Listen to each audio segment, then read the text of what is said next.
Hi, friends. Welcome to Gyan Group. And I'm very, very excited to share with you a book which is very inspiring, and it is written by Thich Nhat Hanh. Thich Nhat Hanh was a Vietnamese monk, and he's world famous. He passed away this year, and he has written real beautiful gems. So this particular book is called No Mud, No Lotus. I'm going to share the screen with you guys, and we're going to start reading this book. This is a little weekend inspiration.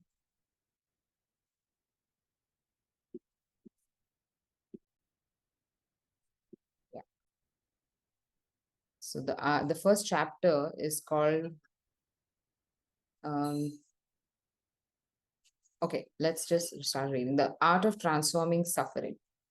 We all want to be happy, and there are many books and teachers in the world that try to help people be happier. Yet we all continue to suffer. Therefore, we may think that we are doing it wrong. Somehow we are failing at happiness. That isn't true. Being able to enjoy happiness doesn't require that we have zero suffering. In fact, the art of happiness is also the art of suffering well. I think this is amazing. I'm going to read it again. The art of happiness is also the art of suffering well. When we learn to acknowledge, embrace, and understand our suffering, we suffer much less. When we learn to acknowledge, embrace, and understand our suffering, we suffer much less. Not only that, but we are also able to go further and transform our suffering into understanding, compassion, and joy for ourselves and for others. It's so beautifully written. One of the most difficult things for us to accept is that there is no realm where there's only happiness and there's no suffering. This doesn't mean that we should despair. Suffering can be transformed. As soon as we open our mouth to say suffering, we know that the opposite of suffering is already there as well. Where there is suffering, there is happiness. This is so important to be mindful of. When I'm talking about suffering, I'm already in a happy space. I've already let go of that. Because if I wasn't wanting to let go, I wouldn't talk about getting rid of suffering, right? According to the creation story in the biblical book of Genesis, God said, "Let there be light."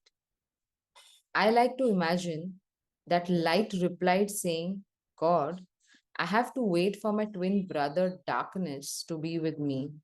I can't be there without the darkness." God asked, "Why do you need to wait? Darkness is there." Light answered, "In that case, then I'm also already there." Beautiful. If we focus exclusively on pursuing happiness, we may regard suffering as something to be ignored or resisted. We think of it as something that gets in the way of happiness. But the art of happiness is also, and at the same time, the art of knowing how to suffer well. If we know how to use our suffering, we can transform it and suffer much less. Knowing how to suffer well is essential to realizing true happiness. I think this is beautiful. Just this is beautiful. I want to read to you the introduction of this. Most people are afraid of suffering, but suffering is a kind of mud to help the lotus flower of happiness grow. There can be no lotus flower without the mud. And that's why the name of the book is No Mud, No Lotus. Great. So, with this, I want to thank you for listening. And I hope you really, really love this. I'm going to read this further too. It will be every weekend. Lots of love and bye bye. Take care.